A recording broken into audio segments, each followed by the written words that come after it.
पठन का मतलब ही है कि बच्चे जोड़ियों में किताबें पढ़ते हैं और ये पठन की एक रणनीति है और इसका उद्देश्य है बच्चों में पठन कौशल को विकसित करना। उसमें एक बच्चा ऐसा होता है जो अच्छे से पढ़ रहा होता है और दूसरा बच्चा ऐसा होता है जो अभी पढ़ने के बिल्कुल शुरुआती स्तर पर है। तो इसमें जो बच्चा पढ़ने से जूझ रहा होता है उसे दूसरे बच्चे से एक तरह से सहयोग मिलता है पढ़ने में।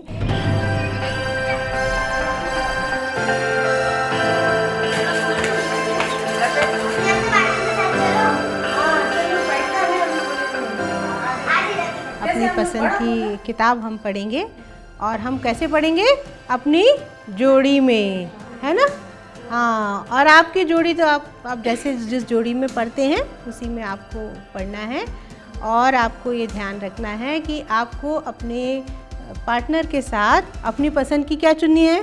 किताबें। और किताब पढ़ के आप उसको अपने पार्टनर के साथ आपको पढ़ना है। हाँ, पर आपको एक चीज़ का ध्यान देना है। कौन सी? कि हम सब चूँकि पढ़ रहे होंगे तो हमको अपनी आवाज़ जो है वो थोड़ी सी धीमी रखनी है। तो सब तैयार हैं जोड़ी में पढ़ने के लिए? Very good. तो चलिए अपने अपने पार्टनर के साथ जो है अपनी पसंद की किताब ढूंढी जाए।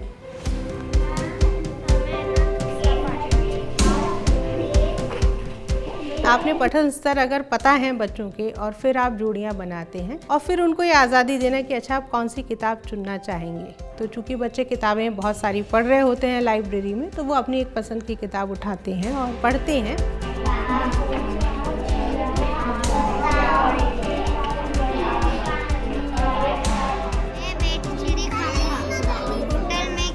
इसके लिए जो किताबों का चयन है वो बच्चों के पसंद के अनुसार होता है, क्योंकि लाइब्रेरी में सभी तरह की किताबें होती हैं, पर बच्चे जिन किताबों को पढ़ना ज़्यादा पसंद करते हैं वो अपने हमउम्र साथियों के साथ भी पढ़ते हैं।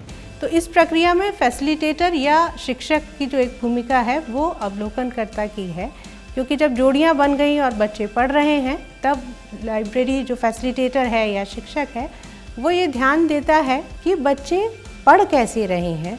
वो पढ़ना केवल शब्दों को पढ़ना भर नहीं है, कई बार बच्चे किताबों को पढ़ते हुए आपस में बातचीत भी कर रहे होते हैं। तो एक अवलोकनकर्ता के तौर पे ये देख पाना कि बच्चे पढ़ने की प्रक्रिया है उसमें कितनी सहजता से ये काम हो रहा है उसे देखना, और पढ़ने की बच्चों की क्या चुनौती आ रही है उसको देख पाना।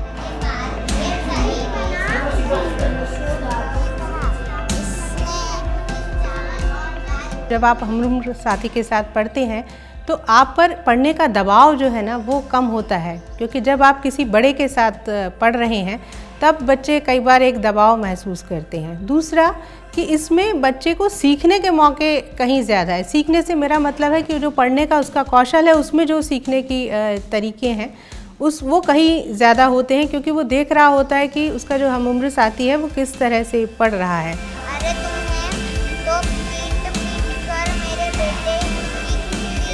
साथी के साथ पढ़ते पढ़ते स्वतंत्र रूप से पढ़ पाना, एक स्वतंत्र पाठक की तरह पढ़ पाना, वो एक प्रक्रिया जो है वो इससे आगे बढ़ के होती है।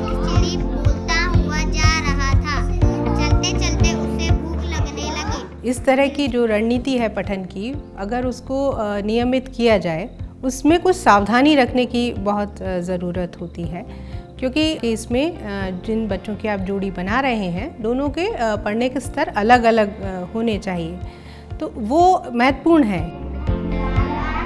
कोशिश ये करें कि बच्चे पढ़ने का मज़ा लें, बच्चे कहानियों में जो लिखा है उससे कुछ अर्थ भी लगा पाएँ और आपस में संवाद कर पाएँ, ये बहुत महत्वपूर्ण है।